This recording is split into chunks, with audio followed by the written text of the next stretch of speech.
my name is Mai C. I'm going to be teaching you guys how to make Chinese curry today. We're going to start off by teaching you guys the ingredients, okay? So we have here chicken. It could be chicken breast or chicken thigh, or you can use any kind of meat you like.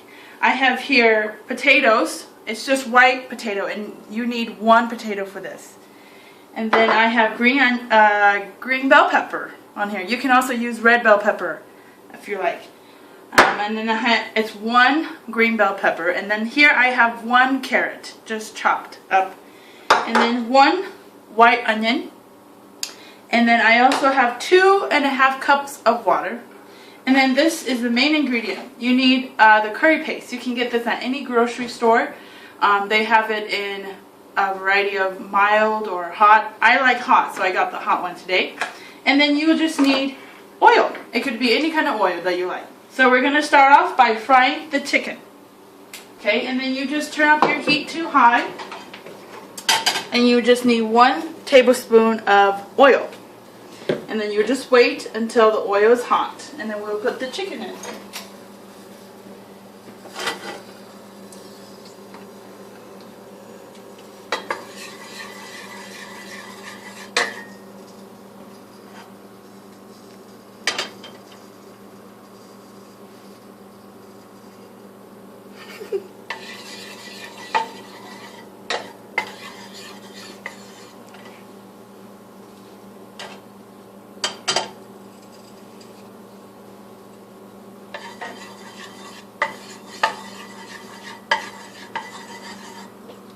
And then you put the chicken in, and then you have to make sure that the chicken is fully cooked before you add any of the other ingredients, okay?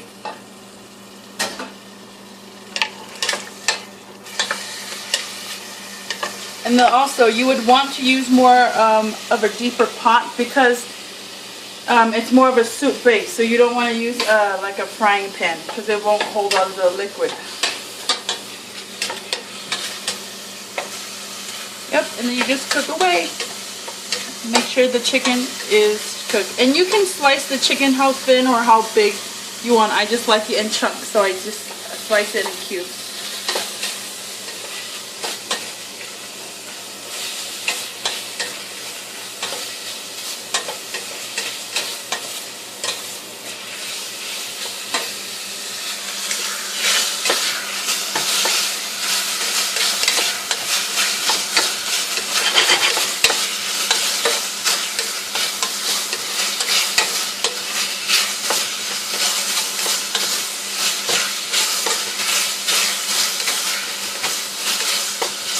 Okay, and then we're going to grab our onion and our green bell pepper. I keep forgetting the names of this. I keep wanting to say green onion, but it's not green onion. Okay, and you want to throw in your green bell pepper. You want to throw in your white onion. And you don't have to put a whole one. You can put as much as you like, or no. And then make sure that it's all just cooking well in there. And it's okay if the chicken is not fully cooked because later you're going to pour some water, so the water is going to help cook the chicken, okay?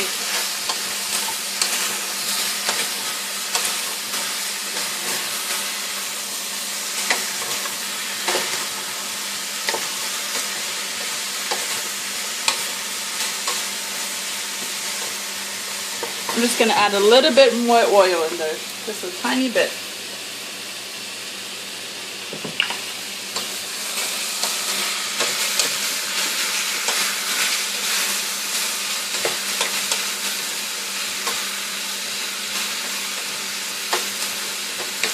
Okay. And then I'm going to grab the carrots and the potatoes, and you just add it in. It's really good to get a variety of vegetables because they add a lot of color to the food.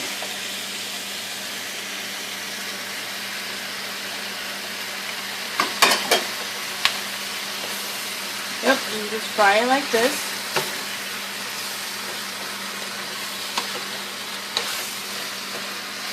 And then now you add your 2.5 cups of water. And then the water is going to help cook the potatoes and the carrots, soften it up. So it's 2.5 cups. Yep, and then now you're just going to let it sit until it boils and the potatoes and the carrots get soft.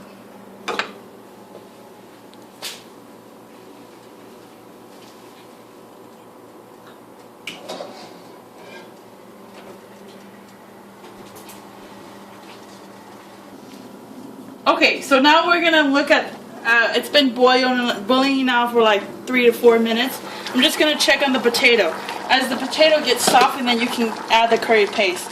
The trick to this is, it's good to cut the potato in thinner slice so that it's easy to manage and it cooks faster that way. Okay, so now it's been boiling for about, I would say about 5 minutes. Now you take your curry paste and it's going to come up like this. It's going to look like this, and you're just going to peel this open. And it comes in little blocks. So you just take it, and you don't want to throw the whole thing in because it's hard for it to melt. So you want to break it in pieces like this in little blocks and throw it in. And then just melt one piece at a time.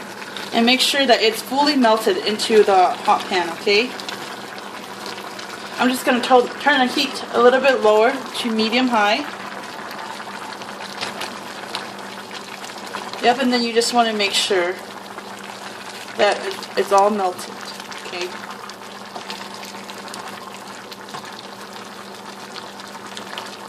And then sometimes if you put too much water and you don't have enough paste, what you could do is you can thicken up the liquid just by adding flour or any kind of starch, like cornstarch, to thicken up the liquid, because it's a curry, so it should be a little bit creamy and thick rather than really liquidy. Okay, we're almost done. We're going to put this in there. Last piece in there in a minute here. And these little blocks should melt quite fast. It doesn't take too long for it to melt.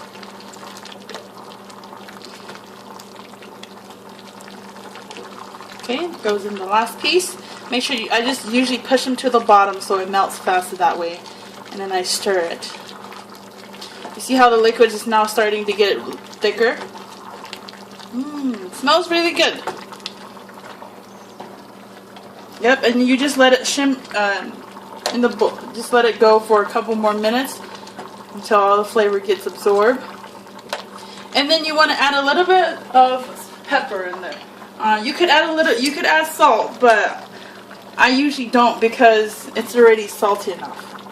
So I usually just add a little bit of pepper in there and then stir them up.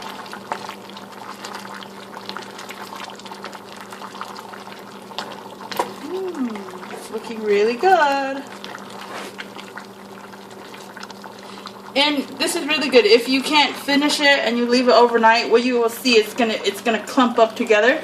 So what you would do in the next morning if you want to eat again, you just heat it up in the microwave or on the stove, and you can just add a little bit of water for it, and then it will turn back into a liquidy content. And I think we're done. And then I'm just gonna plate this for you. So it's really, you can eat curry with rice or with noodles. A lot of times we eat it with rice, but you can also put it over noodle and have it like a noodle thing. So then, you can take a plate like this, and then just scoop out some curry, and put it on the side like this.